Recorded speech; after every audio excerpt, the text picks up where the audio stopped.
it was a terror attack which targeted children. And while sirens blared outside the Manchester arena, paramedic Lea Vaughan was inside, trying to save them. She's captured on CCTV seconds before she enters the scene of the blast. What hit me first was the smell of the room, smell of blood, and the sounds. You'd hear the people that were in distress, yes, people that had survived in between those that hadn't, and it was complete devastation. Lea was one of only 3 paramedics who went in. A specialist who in theory had the expertise to deal with a terrorist attack, but no amount of training could prepare anyone for what she was about to witness. We picked up our gear and went back towards the team leader to get the briefing. He informed us that there was multiple casualties. Some hadn't survived. There's been an explosion. We don't know if there's an active shooter. We don't know if the scene's safe. Are you willing to go in? Could you have said no? I could have said no, but it didn't enter my mind, and I'm sure my colleague didn't think twice either. The ambulance service has come under immense scrutiny for not sending more paramedics into the scene of the blast, but that wasn't Lee's decision. They admit more specialists should have gone in, but say it was too dangerous for operational paramedics who didn't have the protective gear or proper training. Only 3 paramedics went in. Yes, I'm sorry, that isn't enough. I know it isn't enough. Every person knows that's not enough. But I was one of the 3. Every single patient that I treated that had survivable injuries did in actual fact survive. And at what point afterwards did you realise, actually I'm not okay? Right away I realised, oh, this is going to, I think this is going to take everything out of me.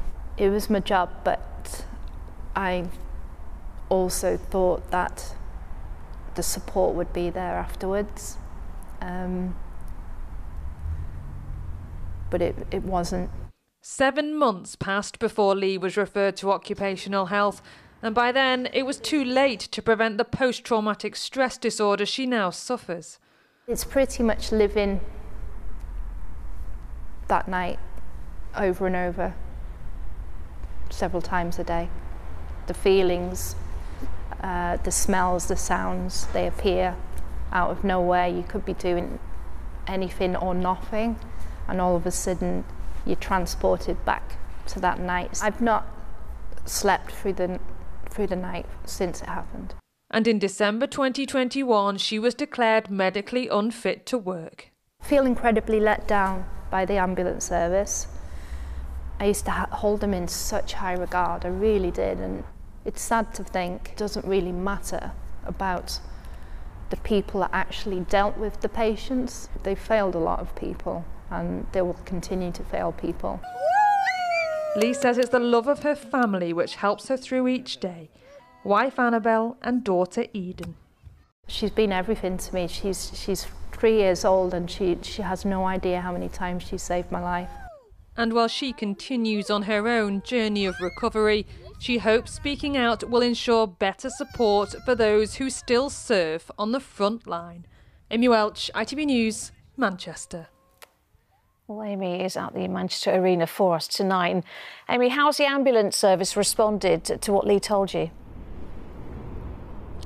Well, in a statement, their Director of Operations, Jed Blezard, told us that the welfare of its staff is of the utmost importance, particularly after an incident such as this, and that a wide range of support is available. That includes team reflections and debriefing sessions, priority access to trauma counselling, drop-in counselling sessions, support from NWAS colleagues trained in trauma risk assessment for mental health, and access to other mental health services. Now, Lea Vaughan disputes this. She says that the support she received fell far short of what she expected, but because she is taking legal action against the ambulance service, they say they can't comment any further. Now, as for the issue of only 3 paramedics going into the scene of the blast, well, that is now in the hands of a public inquiry which has spent the past 18 months hearing evidence about what happened here. Could it have been prevented, and could the emergency services have done more? Why did it take the fire service 2 hours to arrive, and why were casualties carried out on metal railings and billboards? And crucially, could lives have been saved if that emergency response had been better? The inquiry will deliver its findings in September. Amy in Manchester, thank you.